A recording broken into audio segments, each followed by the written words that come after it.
जय गुरु जी अंकल, सारी संगत को जय गुरु जी। और सबसे पहले शुक्राना गुरु जी का कि ये मौका दिया है कि गुरु जी का सत्संग शेयर कर सकूं। और ये भी अपने आप में एक सत्संग है कि हुआ क्या, क्योंकि आज सोमवार है और सावन का पहला सोमवार है, तो कल से मन में एक उम्मीद थी, एक विश थी कि कुछ स्पेशल करूं, क्या खीर बनाऊं या फिर मंदिर जाऊं, कुछ तो करूं क्योंकि पहला सोमवार है सावन का। बट स्कूल से लेट हो गई आते आते और कुछ भी नहीं कर सकी, कुछ भी नहीं। फिर शाम को जब अंकल का कॉल आया कि आंटी आप करोगे, तो थोड़ी स्केप्टिकल थी कि अचानक से मैं कर पाऊंगी, प्लस लेट होगा एंड ऑल, पर फिर सोचा नहीं, कर लेती हूँ। जब वेट कर रही थी तब ये रियलाइज हुआ ये गुरुजी की ब्लेसिंग है कि मैं कुछ स्पेशल करना चाहती थी क्योंकि सावन का पहला सोमवार है। और इससे ज्यादा स्पेशल तो शायद कुछ भी नहीं हो सकता कि गुरुजी की प्यारी संगत के सामने मुझे ये मौका मिला है कि आज मैं अपना सत्संग शेयर करूं। तो इसके लिए गुरुजी बहुत बहुत शुक्राना, थैंक यू कि आपने मेरा जो स्पेशल कुछ करने का मन था उसको आपने इस तरह से पूरा किया। तभी हम बोलते हैं ना, हम जो गुरुजी से कुछ भी मांगते हैं, हम कुछ भी हमारी इच्छा होती है, गुरुजी उससे ज्यादा बड़ा हमें कुछ देते हैं। ये एक बहुत छोटा सा उस चीज का एग्जाम्पल है कि मुझे करना क्या था, कि कुछ करना था और गुरुजी ने किस तरह से उस चीज को मेरे सामने लाया, मुझे क्या मौका दिया करने का, ताकि मुझे जो स्पेशल करना था वो मैं कर सकूं। सो धन्यवाद, थैंक यू सो मच गुरुजी, शुक्राना गुरुजी। सो ये तो आज का सत्संग ही हो गया। उसके साथ संगत जी मैं ये बोलना चाहती हूँ कि हम सब बहुत लकी हैं। लकी है क्योंकि साक्षात भगवान हमारे साथ है, हर पल हमारे साथ है। ऐसा एक भी पल नहीं होता कि हमें लगता है गुरुजी हमारे साथ नहीं है। और हमें सबको यही सोचना चाहिए कि हम बहुत बहुत बहुत लकी है और कि गुरुजी हमारे साथ है, भगवान हमारे साथ है। हम तो ये बोल सकते हैं, मतलब मुझे बहुत हैरानी होती जब कोई बोलता है ना कि भगवान, लाइक मुझे लगता है कि नहीं, हम तो भगवान को जानते, भगवान तो सारे टाइम हमारे साथ होते हैं, सब टाइम हम उनसे कभी भी बात कर सकते हैं। हमारे गुरुजी हमारे भगवान है, सदा शिव है, हम जब चाहे उनसे बात कर सकते हैं, वो हर समय हमारी बात सुनते हैं। छोटी से छोटी बात हो या बड़ी से बड़ी बात हो, गुरुजी सब सुन रहे हैं और सबका वो जवाब देते हैं। ये छोटे छोटे सत्संग है जो मैं आपसे पहले शेयर करूंगी, बड़े वाले बाद में। तो शुरू करते छोटी छोटी चीजों से जो गुरुजी हमें याद दिलाते हैं कि मैं तुम्हारे साथ हूं, तुम अकेले नहीं हो।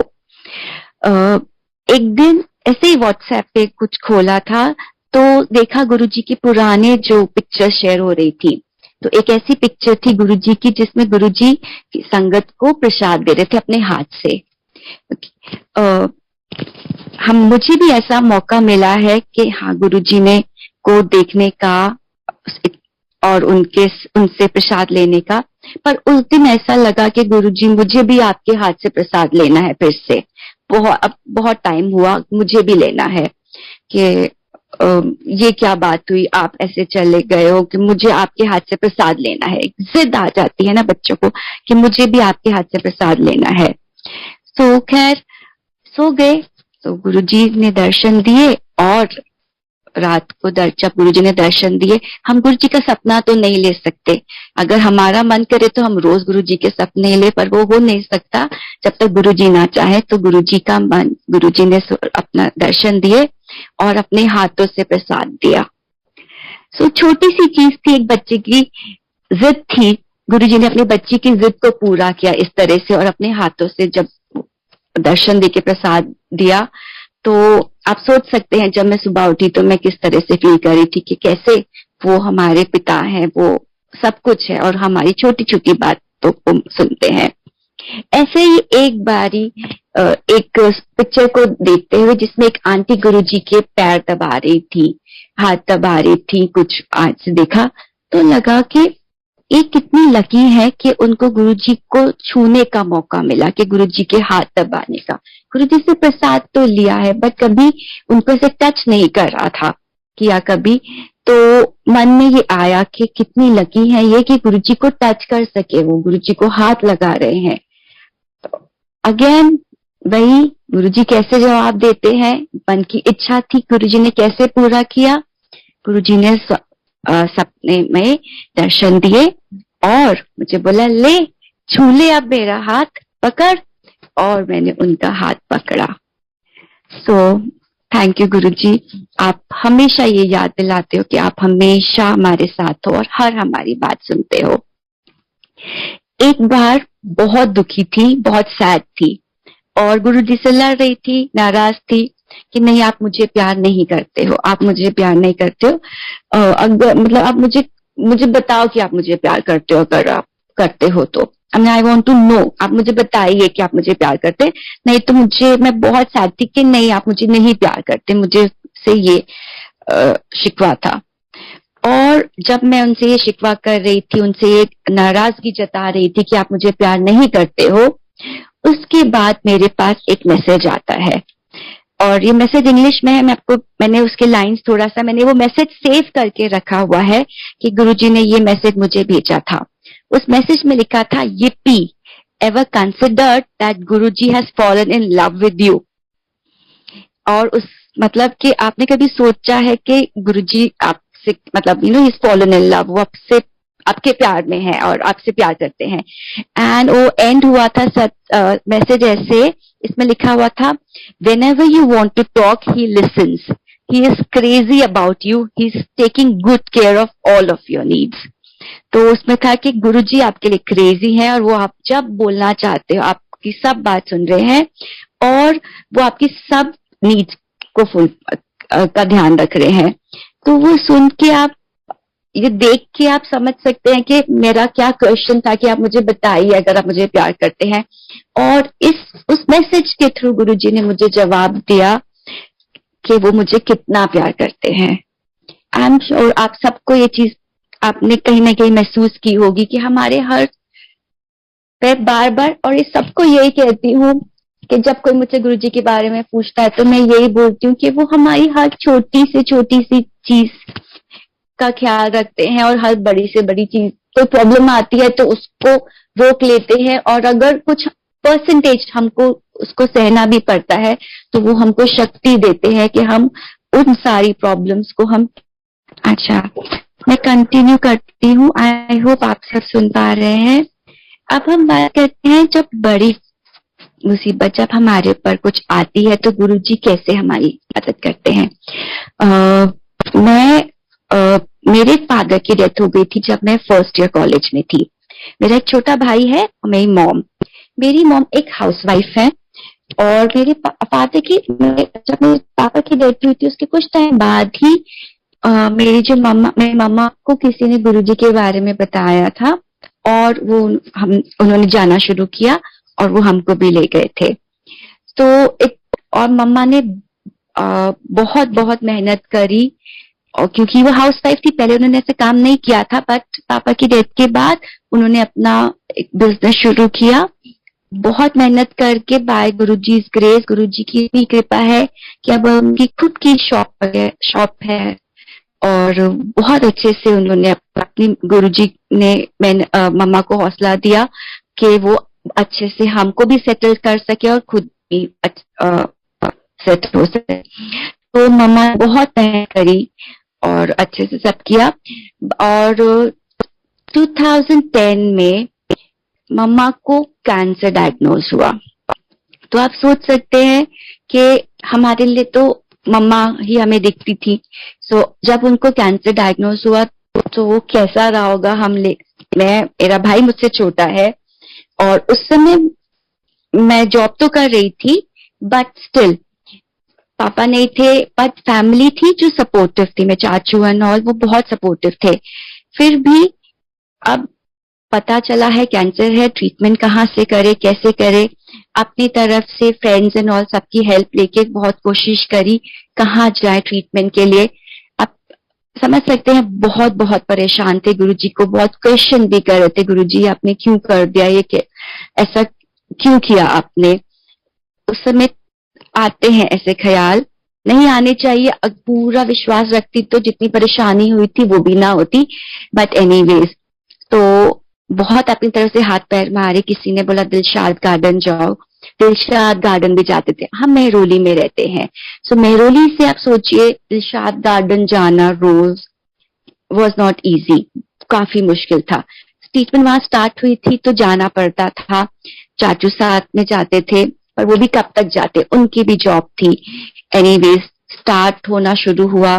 किसी ने बोला राजीव गांधी, बट राजीव गांधी एक्सपेंसिव था, महंगा पड़ता, तो क्या करते, इसीलिए लोग सबने बोला एम्स है, बट एम्स में एडमिशन होना बहुत मुश्किल है, एम्स में आपका एडमिशन नहीं हो सकता, तो इसीलिए एम्स का तो छोड़ा ही हुआ था। दिलशाद गार्डन जाना शुरू किया था, टेस्ट वगैरह हो गए थे, बट अगेन रोज जाना वो भी एक टोल था। मेंटली तो हम परेशान थे ही, फिजिकली भी एक एग्जॉस्टिंग हो जाता था रोज रोज इतना दूर ट्रैवल करना। फिर हुआ क्या, एक दिन बहुत परेशान हुई और हार के गुरुजी को बोल दिया कि गुरुजी बस अब नहीं होगा, मतलब मैं नहीं कर सकती हूँ ये, जिस इस प्रॉब्लम में जो भी ये है इसमें आपने ही डाला है, अब आप ही इसका कोई सोल्यूशन निकालेंगे। मैं थक गई हूँ, मुझसे नहीं हो रहा है ये मैनेज। मुझे लग रहा था कि अब मैं बड़ी हूँ तो मुझे संभालना है और मुझे कुछ ना कुछ करना पड़ेगा, क्योंकि बहुत हाथ पैर मारने की कोशिश की थी। इधर किसी का कुछ जान पहचान से कोई डॉक्टर या कोई कहीं से कुछ मिल जाए कि जो हमारी हेल्प कर दे, बहुत हाथ पैर मारने की कोशिश की थी, बट कुछ कॉन्क्रीट समझ नहीं आ रहा था कि ऐसा कुछ जो लॉन्ग टर्म में फीजिबल हो, वो समझ नहीं आ रहा था, कुछ मिल नहीं पा रहा था। तो जब ये बहुत थोड़ा निराश हो गई कि कैसे करेंगे, कैसे होगा, कैसे शुरू होगा, तो फाइनली एक दिन गुरुजी के सामने बैठ के रो रही थी और बोला कि मैं नहीं कर सकती हूँ ये, और मैं होती कौन हूँ करने वाली, मुझे लग रहा था मैं ये भी कर लू वो भी कर लू, मैं नहीं कुछ कर सकती, करने वाले आप हो और आप ही करोगे। संकट जी, ये अरदास मैंने उनके सामने की थी, और ये करके जब आंसू पोंछ के जैसे ही मतलब खत्म किया, जब ये उनके सामने उनके ऊपर छोड़ के, तो अचानक से जैसे ना एक बल्ब जल जाता है। सडनली मुझे एकदम याद आया कि मेरी क्लास में बहुत साल पहले एक बच्ची थी, क्योंकि मैं टीचर हूँ, तो बहुत सालों पहले एक बच्ची थी जिसकी मम्मा एम्स के एडमिन में थी। उसका नंबर मेरे पास नहीं था, पर कहीं से मुझे वो बस एक जैसे गुरुजी ने मेरे दिमाग में वो एकदम से वो डाला कि उनका नाम आ गया। इतने सालों बाद मैंने कभी उनसे कभी पहले बात नहीं की थी उस बच्ची के नेक्स्ट क्लास में जाने के बाद, बट जैसे ना एक बल्ब सा चला कि युविका की मम्मा, वो उनका ख्याल आया। किसी को कॉल किया, एक कुलीग को, उनके पास नंबर था उनका, और उनका नंबर मिला। एंड आप मानेंगे नहीं, उनको मैंने जैसे बताया तो उन्होंने मुझे बोला मैम आपके लिए कुछ भी, आप टेंशन मत लीजिए, करेंगे। तो उन्होंने पहला एडमिशन ऐसा एम्स में उन्होंने करवाया, एंड बाय गुरुजी ग्रेस वो पहला उन्होंने करवाया था।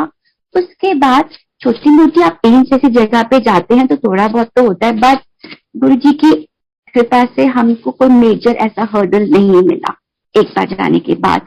इनफैक्ट गुरुजी की अगेन मैं बोलती हूँ कि गुरुजी ने मम्मा को जो डॉक्टर दिया, हम वी वर टोल्ड, हमें बोला गया था हमें किसी और डॉक्टर के पास जाना है, और जिनके पास हम पहुंच गए उनका नाम सेम था, वो नहीं थे जिनके पास हमें जाना था, बट देन वो गुरुजी ने उनको हमें भेजा था, क्योंकि उन्होंने इतना मम्मा का ख्याल रखा। वो एक यंग डॉक्टर थे, छोटे थे, पर समहाउ मम्मा से उनका वो हुआ कनेक्शन।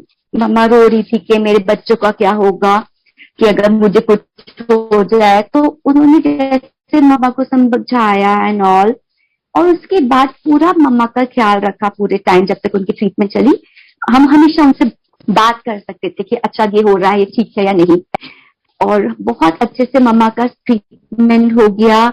और बाय अगेन गुरु जी की कृपा से मम्मा ठीक, मम्मा का ट्रीटमेंट का जब रिजल्ट आया वो बिल्कुल ठीक थी। अब मम्मा के ट्रीटमेंट को 10 साल से ज्यादा हो गए, इनफैक्ट 12 साल हो गए मम्मा का ट्रीटमेंट। वो हर साल एम्स में जाती है अपना ट्रीटमेंट चेकअप करवाने के लिए, ईयरली चेकअप, और अगेन हम हर साल हर टाइम ये कहते हैं थैंक यू गुरुजी कि आपने मम्मा को ठीक किया और अभी भी बिल्कुल ठीक किया और ऐसे ही उनको ठीक रखिएगा। और वो जो डॉक्टर थे जिन्होंने मम्मा का इतना ध्यान रखा, हम उनको अपने गुरुजी के बारे में हमने उनको बताया कि हमें लगता है कि गुरुजी ने ही उनको भेजा था, जिस तरह से उन्होंने हमारा साथ दिया। एंड अगेन गुरुजी की कृपा से वो डॉक्टर जो समय जूनियर डॉक्टर थे, अब वो एक बहुत बड़े डॉक्टर बन गए हैं और दिल्ली में नहीं है, वो बाहर कहीं है, बट वो बहुत बड़े डॉक्टर बन गए हैं। अगेन कैंसर ट्रीटमेंट करते हैं वो, और हम उनको हमेशा बोलते हैं कि आप हमेशा हमारी प्रेयर में हैं, गुरुजी ने आपको हमेशा ब्लेस करते रहे और उसकी ब्लेसिंग हमारे साथ रहे। तो इस तरह से हम लोग सिर्फ, हमारे पास और ऐसा कुछ नहीं था, हमारे पास गुरुजी के अलावा मैं बोलूंगी हमारे पास कुछ भी नहीं था। तो गुरुजी ने हर पल पे हमारा साथ दिया, हाथ पकड़ा और इस सब पूरा ट्रीटमेंट से हमको निकाला और मम्मा को ठीक किया। इस ट्रीटमेंट के बीच में एक और जो बहुत अच्छी चीज हुई थी कि मम्मा की कीमो जो होनी थी वो हफ्ते में एक दिन होनी थी, और हमें जो दिन दिया गया था वो मंडे दिया गया था। और समहाउ हम ये सुन के बहुत खुश थे कि मंडे का दिन हमको मिला है। अगेन गुरुजी की कृपा से, उसकी ब्लेसिंग ही थी। हर कीमो के बाद लोग इतना थक, मतलब कीमो के अलग अलग असर होते हैं, बट में मम्मा के साथ हम लोग हर कीमो के बाद गुरुजी मंदिर जाते थे, बड़े मंदिर जाके माथा टेक के तब हम वापस आते थे। इसी दौरान मम्मा को दर्शन दिए गुरुजी ने, लोटा ब्लेस के उनके उसमें लोटा आया और हमने लोटा ब्लेस करवाया था। गुरुजी की ब्लेसिंग थी, मम्मा ने उस लोटा से जो पानी था वो पिया और स्नान भी किया पूरे टाइम। तो गुरुजी की ब्लेसिंग से हर छोटी से छोटी चीज और हर बड़ी से बड़ी चीज सॉल्व हो जाती है। थैंक यू गुरुजी। एक और जो सत्संग है वो ये है कि जैसे मैंने आपको बताया कि पापा नहीं थे, फर्स्ट ईयर कॉलेज में थी, बचपन से शौक था कि पढ़ना बहुत है, ठीक है। पापा को प्राउड, पापा मुझे बोलते थे कि मैं उनकी राजकुमारी हूँ, तो मुझे लगता था कि कुछ ऐसा करना है कि पापा प्राउड फील करे। I was doing my BLEd, मैं BLEd कर रही थी, जैसे मेरा कोर्स खत्म हुआ मैं टीचर बन गई। अब जॉब छोड़ नहीं सकते थे क्योंकि जॉब इंपॉर्टेंट थी, जॉब के साथ पढ़ाई करी। पहले MA करा इंग्लिश में, पर उसका कुछ इतना वो, मतलब पढ़ने में अच्छा लगा था तो इसलिए किया।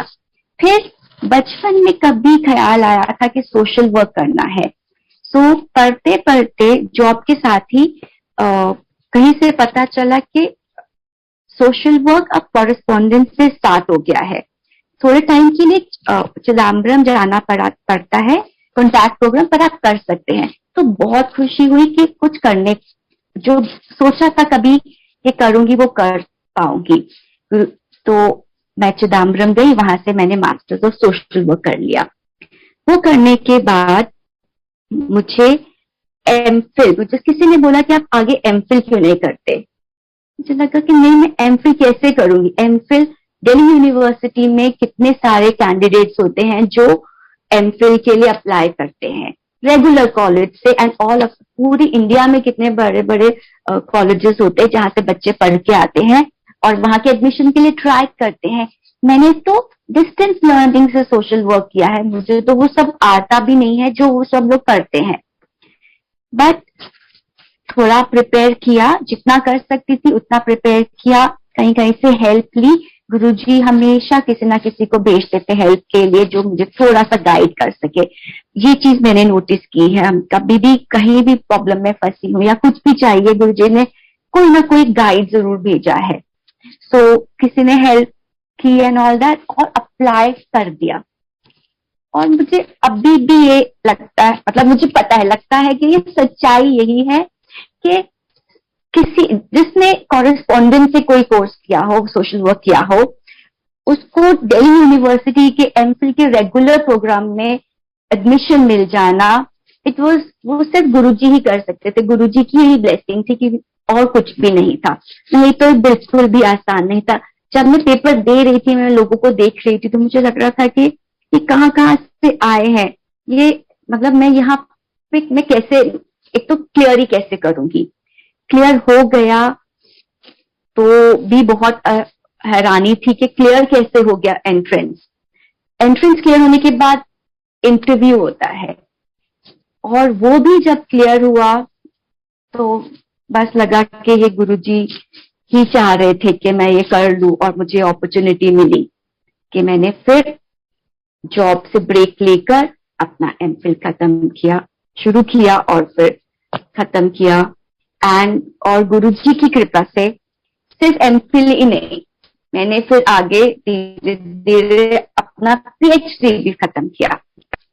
और जब किया अपना पीएचडी खत्म तो लगा कि आज पापा और गुरुजी दोनों बहुत प्राउड फील कर रहे होंगे कि चलो बच्चे ने कुछ कर लिया, अब कुछ कर लिया।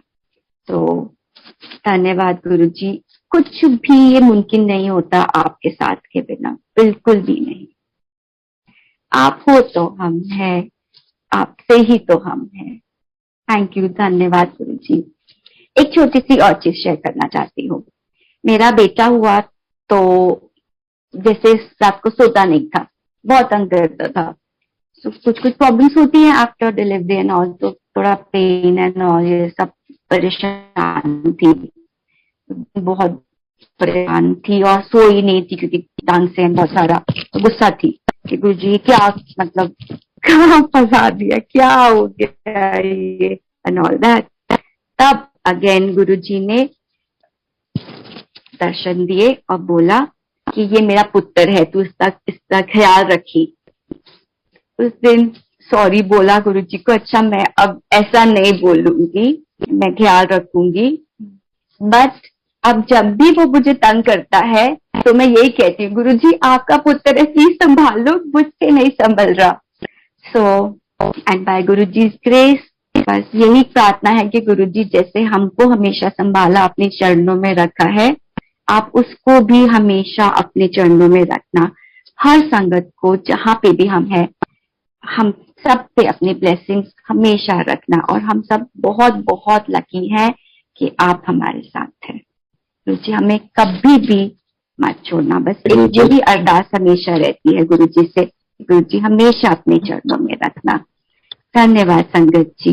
कोई भूल चूक हो गई हो तो प्लीज माफ कर देना गुरुजी। शुक्रिया गुरुजी, जय गुरुजी, शुक्राना।